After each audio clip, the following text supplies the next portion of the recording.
হে hi everyone, সবাইকে আমার চ্যানেলে সুস্বাগত। তোমরা যারা যারা আগের ব্লগটা দেখেছো তারা সবাই নিশ্চয়ই জানো যে আমরা এখন চলে এসেছি অযোধ্যাতে। অযোধ্যা অর্থাৎ শ্রীরামজির জন্মভূমি। তো এখানে আমরা স্টেশনে পৌঁছে গেছি। স্টেশনটা চারিদিক দেখছিলাম, এতটাই সুন্দর, ঝাঁ চকচকে যে কি বলবো। যাই হোক, আমাদের অ্যাডভেঞ্চার এখান থেকেই শুরু হলো। তবে হ্যাঁ, ওয়েদারটা চেঞ্জ হওয়ার কারণে মোটামুটি বেশ একটা ঠান্ডা ঠান্ডা ভাব লাগছিল। তো এবারে চলো স্টেশন থেকে বেরোনো যাক, নয়তো অনেকটাই লেট হয়ে যাবে। তো এবার স্টেশন থেকে বেরোনোর পর প্রথম ঝটকাটা ঠিক এখানেই লাগলো, অ্যাডভেঞ্চার বলে কথা। কি হয়েছিল জানো? ট্রেনেতে আমাদের জুতোর ব্যাগটা রয়ে যায়, আর আমার জুতো চলে যায় কাশ্মীরে। তো ফাইনালি আমরা এখন রুমে এলাম। রুম ট্যুর দিয়ে দিচ্ছি।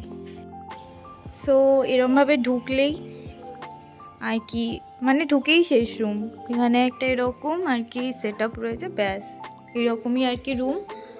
এখন জানি না আমরা কি করব, তবে যতদূর প্ল্যান হচ্ছে যে বাইরে যাব টিফিন করতে।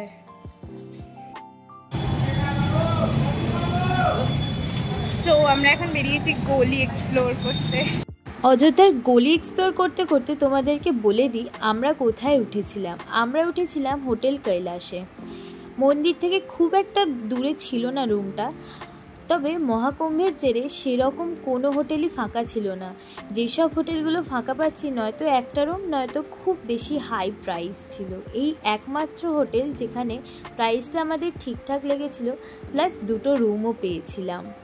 যাই হোক, এবারে হাঁটতে হাঁটতে আমাদের মনে হলো একটুখানি আখের রস খাওয়া যেতে পারে, কারণ এতটাই বেশি রোদ ছিল, যার জন্য আখের রসটাই একমাত্র আমাদের লক্ষ্য হয়ে দাঁড়িয়েছিল ওই মুহূর্তে। আর দেখতে দেখতে আমাদের আখের রসও রেডি হয়ে যায়, আর সবার হাতে তাদের আখের রস দিয়ে দেয়। খুবই রিফ্রেশিং ছিল, মানে এত বেশি রোদ উঠেছিল, তার মধ্যে আখের রসটা অমৃত লাগছিল। তো যাই হোক, আখের রসকে ওখান থেকে বেরিয়ে গিয়ে লোকাল মার্কেট এক্সপ্লোর করতে করতে আমাদের চোখে পড়লো এই জায়গাটা। তো সকালবেলা খুব একটা ভালো বোঝা না গেলেও রাতের আলাদাই একটা দৃশ্য ছিল। তো ওখান থেকে আর কি বেরিয়ে এলাম। তারপরে এত বেশি রোদ ছিল, আমরা কোথাও আর কি ভালো করে দাঁড়াতেও পারছিলাম না। তো এই তো চলে এসছে আমাদের হনুমানগড়ি ফাইনালি। ইয়েস, এটা হচ্ছে হনুমানগড়ি। নিজের চোখে যে আমি হনুমানগড়ি দেখছি, ওই টাইমে আমি বিশ্বাস করতে পারছিলাম না। তবে খুব একটা ভালো ছবি ওখানে আমি দাঁড়িয়ে তুলতে পারিনি, কারণ এত বেশি ভিড় ছিল।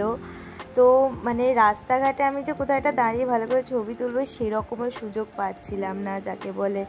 আর যত বেলা বাড়ছে তত ভিড়ও বাড়ছে। তো যাই হোক, এবার পেট পুজো করার পালা, কারণ ওই মুহূর্তে আমাদের সবারই খুব জোর খিদে পেয়ে গেছিলো। তো 2 ধরনের থালি 4টে নেওয়া হয়েছিল। তারপরে খাবার কোয়ালিটি খুব একটা ভালো ছিল না, যেটা একদমই নর্মাল, কারণ এত বেশি ভিড় হয়েছিল ওই টাইমে। তো যাই হোক, এবার একটা কুলফি খেতে খেতে আমরা রুমে চলে এলাম। তো খাওয়া দাওয়া হয়ে গেছে, এবারে কি আমরা রুমেও চলে এসেছি। স্নান ধান করে একেবারে ড্রেসটা চেঞ্জ করে এবার ঘুমিয়ে পড়বো, একটুখানি রেস্ট নেবো, তারপরে যাবো হচ্ছে রাম মন্দির। 5টা নাগাদ করে বেরোলেই হবে, রোদটা পড়লে অ্যাকচুয়ালি আমরা বেরোবো। সো ওভারঅল এক্সপিরিয়েন্স ফাটাফাটি। তো যাই হোক, আমি এখন একটু ঘুমিয়ে নিই, তারপরে দেখা করে নিচ্ছি একেবারে রেডি হওয়ার সময়। সে hi to my blog. Hello. So আমরা দুজনেই এখন রেডি, মানে আমি হয়ে গেছি, ও অলমোস্ট রেডি হয়ে গেছে। অলমোস্ট হয়ে গেছে, চুলের জাস্ট জটটা ছাড়ালেই হয়ে যাবে। আমার তো বাপরে বাপ, আমার জট আমি ছাড়াতে ছাড়াতে একই তো পুরো জ্বর এসছে বলে, জ্বরটা এসে বলে না এইসব সাইডগুলো পুরো ব্যথা হয়ে আছে। তারপরে ওটা ছাড়াচ্ছি তো মনে হচ্ছে না কি হয়ে গেল আমার। এত বাদুর ভাই, এত বাদুর। সো এখন আমরা বেরোবো হচ্ছে রাম মন্দিরের উদ্দেশ্যে, তারপরে ওখানে পুজো টুজো দেবো। আজকে প্ল্যান আছে এখানকার ফুচকা খাওয়া, কারণ এখানে অনেক রকমের জল দিয়ে ফুচকা বিক্রি হয়। তো রিয়েলি ইন্টারেস্টিং, খেতেই হবে। ভাবছি একটু ওষুধও কিনা। ওষুধ আমার কাছে অনেক আছে। ফুল লেন্থ তো মিরর নেই, জাস্ট এইটুখানি একটা মিরর দিয়েছে। এই রুমটা অনেক কিছু অ্যাকচুয়ালি ভুল আছে, মানে ডাস্টবিন পর্যন্ত আমাদেরকে দেয়নি, কি অবস্থা। আর এতটাই ছোট রুম আর এত বেশি রেটে যে কী বলবো। যাই হোক, সিজনে এলে এরকমই হবে। আর আজকে আউটফিটটা আমি দেখাতে পারছি না জাস্ট বিকজ এখানে ফুল লেন্থ মিরর নেই, এইটুখানি। ও অ্যাকচুয়ালি আমি খাটে উঠে দেখাতে পারবো, বাই দ্য ওয়ে আমি খাটে উঠে দেখাতে পারবো। So as you can see আমি এটা লাইক নাইফ কাটের কুর্তি এখনই খাবো, খাবার খেয়ে খাবো। তো ফাইনালি আমরা রেডি হয়ে বেরিয়ে পড়লাম। আর এখানে এত বেশি বাঁদর যে তোমাদের কি বলবো, যেখানেই তাকাবে সেখানেই বাঁদর, আমাদের পুরো হোটেলটাকে ঘিরে রেখে দিয়েছিল। আর এখানে কি সুন্দর বাচ্চা নিয়ে বসে আছে। আর হ্যাঁ, আমি ভিডিওতে অনেকবারই বলেছি যে আমরা রাম মন্দির দেখতে যাচ্ছি, কিন্তু না, আমরা রাম মন্দিরের রাস্তাটা দেখতে যাচ্ছিলাম। আমরা এখন বেরিয়েছি ঘুরতে। আমরা এখন একটা যেই জায়গাটা এসেছি, মানে রাম মন্দির যেতে যেতে এই জায়গাটা পড়ে, অসম্ভব সুন্দর জায়গাটা, অসম্ভব সুন্দর। সো তোমরা এবার দেখি না, ওই যে বললাম না সকালবেলা লোকাল মার্কেট এক্সপ্লোর করতে করতে এই জায়গাটা আমাদের চোখে পড়ে, ওটাই আর কি রাত্রিবেলা এতটা সুন্দর লাগছে। তো এই জায়গাটার একটা ইতিহাস রয়েছে, ওটা তোমরা এখানকার পূজারীর কাছ থেকে শুনে নাও। जय सिया राम। ये दंत धावन कुंड है, थोड़ा इधर कैमरामैन। और ये राम जी अपने चारों भाइयों के साथ में यहाँ दातून करने आते थे, इसीलिए इसका नाम दंत धावन कुंड पड़ा। जब बालपन में छोटे थे राम जी को यहाँ दर्शन करने, तो दातून करने जरूर आते, इसीलिए इसका नाम दंत धावन कुंड पड़ा। শুনেই নিলে তোমরা এখানকার ইতিহাসটা। তো এখন আমি এদিক ওদিক একটু ঘুরে ঘুরে দেখছিলাম, কিছু ফটোজ ভিডিওস নিচ্ছিলাম, যেগুলো আমার ফেসবুক আর ইনস্টাগ্রাম হ্যান্ডেলে পেয়ে যাবে তোমরা দেখতে। তো এবারে আমরা ওখান থেকে বেরিয়ে আসি, তারপর মেন রোডে চলে আসি। এখানে যত দূর তাকাবে শুধু মানুষের মাথা আর মানুষের মাথা, একটা পিঁপড়ে গলারও জায়গা ছিল না বলতে গেলে, এতটাই ভিড় ছিল। সত্যি কথা বলতে গেলে ওই মুহূর্তে আমাদের মাথাতে কোনো রকমভাবে প্ল্যানই ছিল না, just go with the flow, এরকম একটা ব্যাপার চলছিল। ভিড়েতে পুরোপুরি গা ভাসিয়ে দিয়েছিলাম আর এগিয়ে যাচ্ছিলাম যেখানে আমাদের নিয়ে যাচ্ছে। তো যাই হোক, হঠাৎ করে আমাদের প্ল্যান হলো যে শ্রী হনুমানগড়িতে এবার পুজো দেওয়া যাক। তো এতটাই বেশি ভিড় ছিল যে মানে জানি না কি হবে, এরকম টাইপের একটা ব্যাপার নিয়ে এগিয়ে যাচ্ছিলাম। তো প্রসাদ তো নিতেই হবে, আমরা ভেবে রেখেছিলাম যে হনুমানগড়িতে পুজো দেবো, তো এই দোকানটা থেকেই আর কি প্রসাদ আমরা কিনে নিই। ভেবে রেখেছিলাম বলার একমাত্র কারণ হচ্ছে তখনও পর্যন্ত আমাদের কোনো রকমভাবে আইডিয়াই ছিল না যে ভেতরে কি পরিমাণে ভিড়। তো আমরা ভেবেছিলাম যে তখন প্রায় 11টা বাজতে যায়, তখন হয়তো এবারে একটু হালকা পেতেও পারি ভেতরটা, কিন্তু বাইরেটা যা ভিড় দেখে আর সামনেটা গিয়ে পুরো আমাদের চিন্তাভাবনাই বদলে গেল।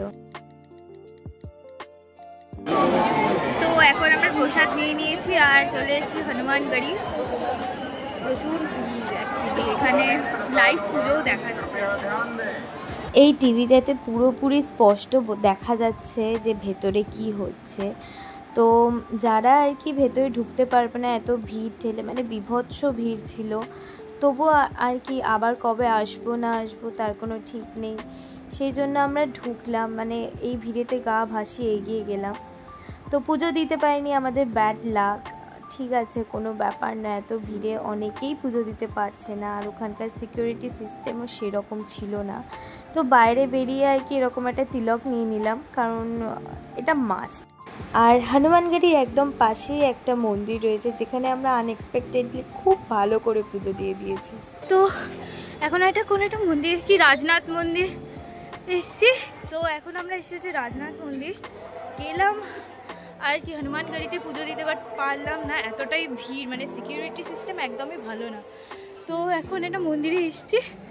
সো এখানে এই যে দুর্গটা রয়েছে অ্যাকচুয়ালি, ওখানে দেখি ভালো ভালো ফটোজ ভিডিও তুলবো সবই। আমি কথা বলতে পারছি না, যাই হোক। সো যাওয়া যাক, খুবই ভালো। ওয়াও, এই মন্দিরের চূড়াটা সকাল থেকেই আর কি খুব সুন্দরভাবে দেখা যাচ্ছিল রাস্তা থেকে। আর রাতের মধ্যেই আর কি মন্দিরটার সামনে এখন আমি দাঁড়িয়ে আছি। চারিদিকে অ্যাম্বিয়েন্স খুবই ভালো ছিল আর একদম মিনিমাল লাইটিং সিস্টেম ছিল, খুবই সুন্দর লাগছিল। ভেতরে ভিডিও ক্যামেরা অ্যালাউও ছিল। তো এখন আমরা হনুমানগড়িতে পুজো দিতে পারিনি, তো কি হয়েছে, এই হনুমানজির এই মন্দিরটা আমরা পুজো দিয়ে দিলাম খুব ভালো করেই। মানে এত ফাঁকায় ফাঁকায় শান্তভাবে পুজো দিয়ে দিতে পারবো যে নিজেরাও ভাবতে পারিনি। সো আবার পেছনে ঠিক এই জায়গাটা রামজির যেই তিলকটা ওটা। সো আর এখানে যেখানে আমরা পুজো দিলাম,